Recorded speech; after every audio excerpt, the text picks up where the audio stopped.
Hello, everybody. Welcome to this second in our Decision Intelligence Directors series. My name's Kate Tickner of Pyramid Analytics. We help our clients and partners make more intelligent decisions every day. And it's my huge privilege to welcome Charles Joseph of Datazed Associates to have a chat with me today. Welcome, Charles. Hello. Good morning, good afternoon, good evening. Pleasure to be here. Great. So let me just talk a little bit about what Datazed does. You specialize in data governance and data quality, and you and your associates help your clients to either start, restart, or fix data governance and data quality activities so that they're in a position to trust their data more, use their data more, and exploit their data more. You also, as I understand it, provide coaching and training to help your clients, the teams in your clients, manage their data more effectively. Is that a reasonable summary?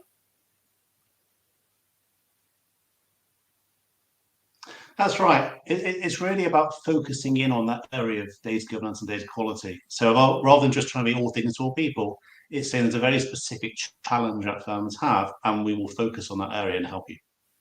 Fantastic. So let's start, Charles, by having you tell everyone a little bit about your background and how you got into data governance in the first place. So I think, like many people, we came in sort of through very different backgrounds and directions. I did a degree in mathematics and statistics. That led to a graduate role at Deloitte, where I started as a consultant, specialising in financial regulation. And about 7 or 8 months in, I got asked to help the compliance function with an internal project. And they told me it would be 3 weeks loading some data into a tool that was going to be used for monitoring the firm's independence, so that they didn't do audits of firms they weren't allowed to. Oh, right. Yeah, still the case 9 today. years later, I finally left that role. Right. Okay. Sorry? Yeah, that was a big 3 weeks. That was a big 3 weeks. It was. It obviously went quite well. But over that time, I'd specialised a role. So I'd gone from compliance to compliance systems. I'd gone from the systems to the data, and I'd gone from the data to the management of the data.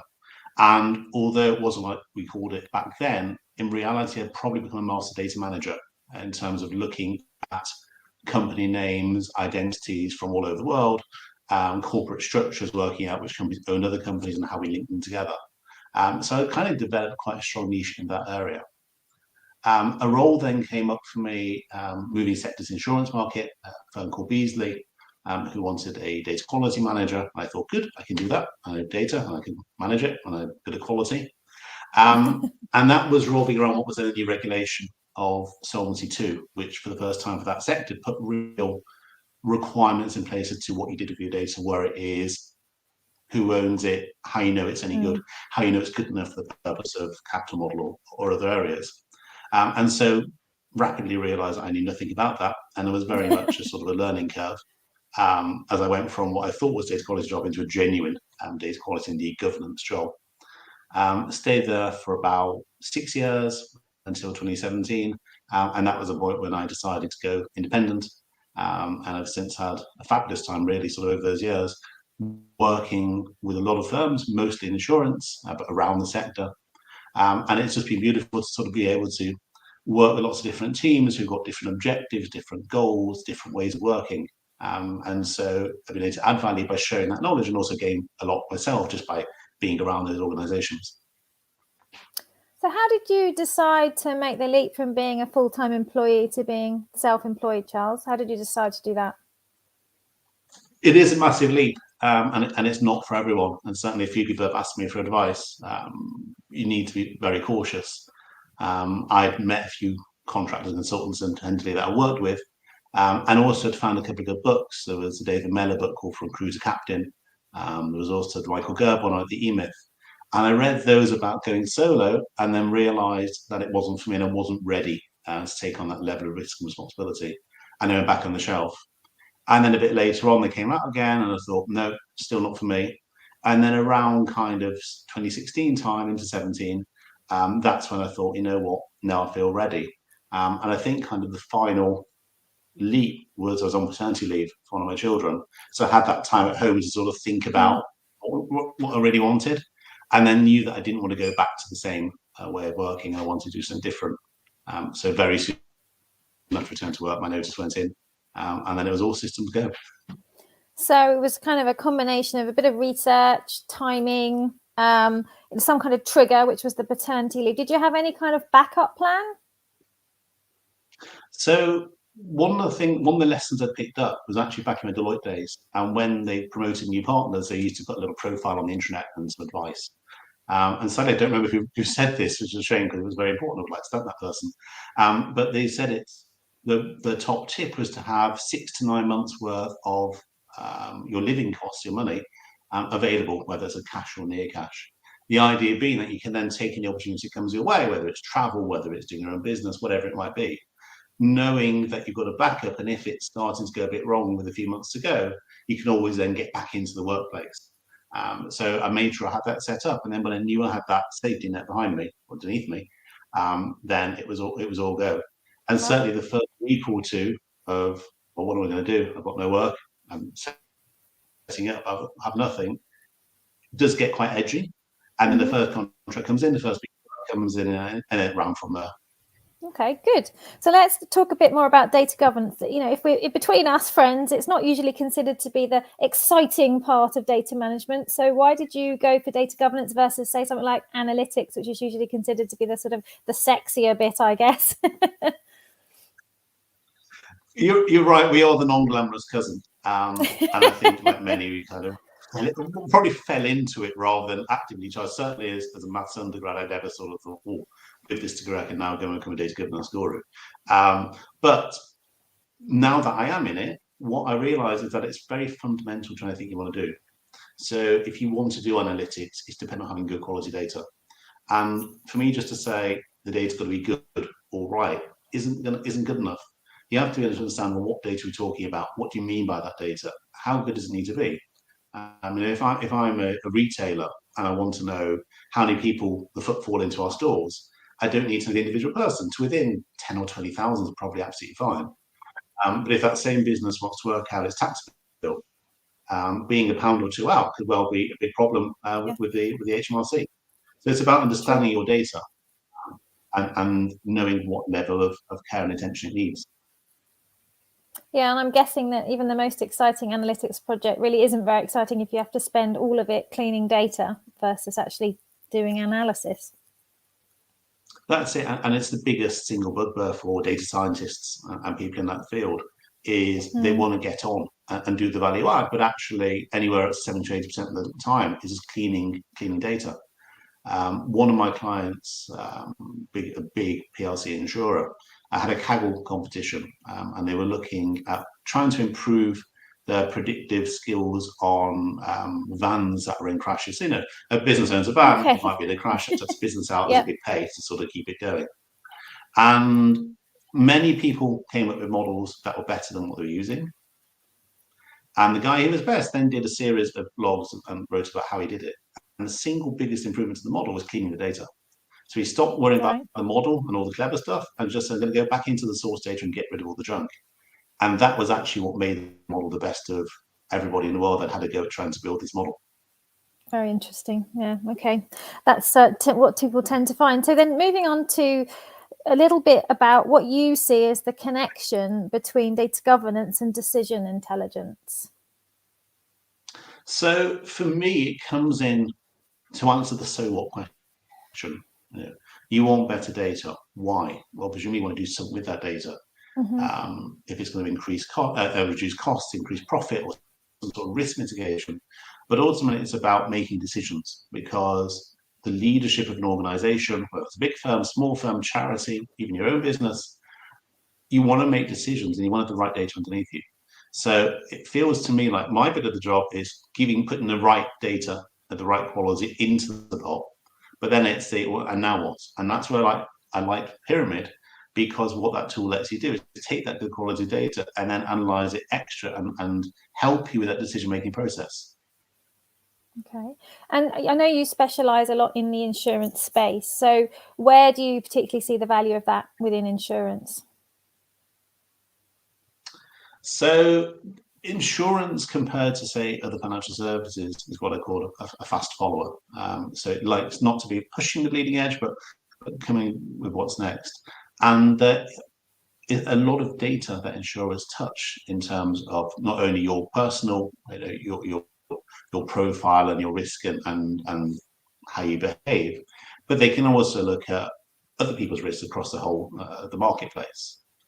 And understanding what data is important, what's relevant, what drives the curve. Ultimately, it's about pricing. Because if you price too heavily, you won't get the business at all. Make the pricing too cheap, and you stop being insured quite rapidly. So the idea that you can analyze multiple data sets of good quality and then see this is relevant and this is less relevant, I think is going to be a big game changer and will help most firms embrace it a lot. Okay, so when you go in to talk to your clients, what's the first thing you ask them? So you referred at the top of the session to start, restart, and fix, and they are the three different scenarios. The start will be, for example, a small firm who is expanding, and some of them really are expanding in the current market, where it was all fine at the sale with a few individuals, and they could chat and discuss it and work it out what to do. And as the data they deal with grows and grows, they need some controls and governance in place to get to grips with it. Then you've got the restart, which is they realised they wanted governance and quality. They did some work, and then maybe people involved left or changed team, or just it's not happening. And they realise that actually they've not done this for a while, and they need to almost, let's say, restart it and get going again. And then the third category is the fix. And what you find here is, especially if they're going with a controls-led approach rather than a people-led approach, sometimes an awful lot of activity around data quality that people probably don't even like doing. And we're busy turning the wheel and doing, but not really actually getting anywhere. So there's different people, different firms, different organizations who are different levels. And one of the things I'm very clear to ask the question of when I talk to people in the business, and that's not just the senior ones, that's people in the field, it's the analysts, it's the managers, is to say that what is there out there that maybe you've just got so used to working with. So maybe it's a process that is annoying or time consuming or not even relevant, and you raised it a while ago and it didn't go anywhere, so you kind of just dropped it and got on with life. And to be able to say, well, actually, let's have a real fresh look and see what are the things that we can change.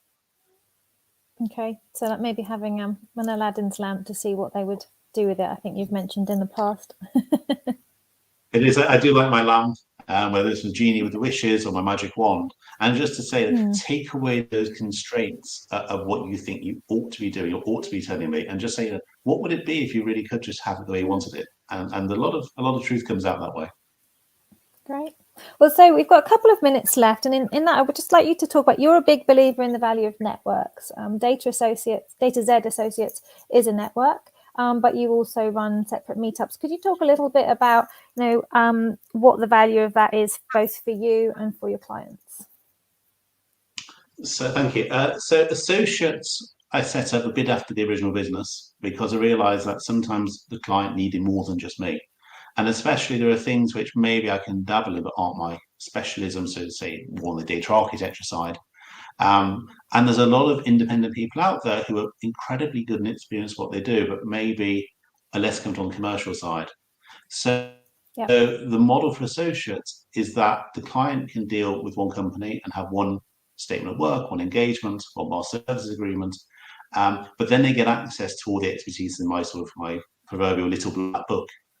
And we can come together, and that means we can scale up, we can scale down, we're bringing the right people as and when you need it.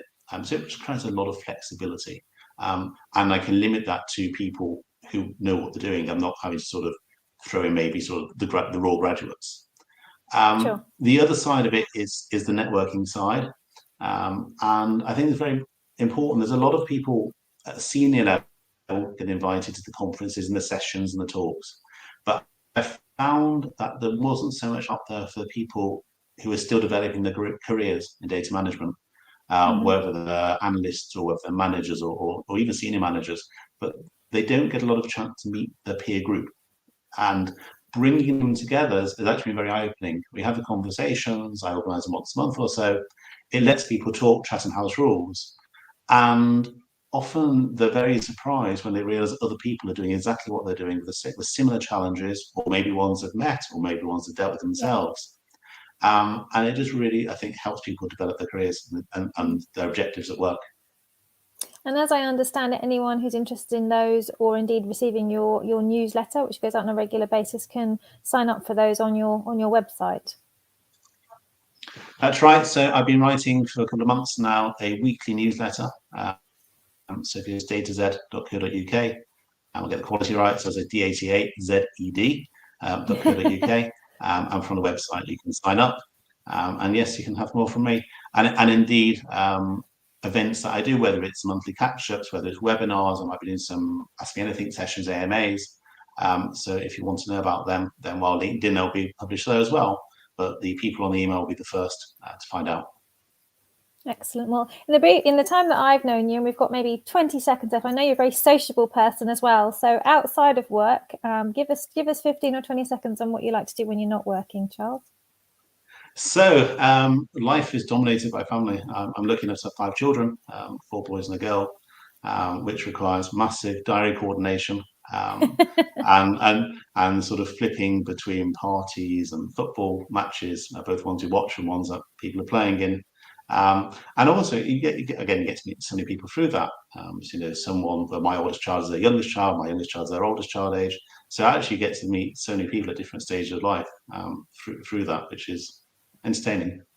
I'm sure never a dull moment. Oh, good. Well, on that note, thank you so much for your time. We really love working with you as a partner here at Pyramid Analytics, and we look forward to chatting to you again and working with you and your clients in the future. Thanks very much. Likewise, thank you very much. It's a pleasure.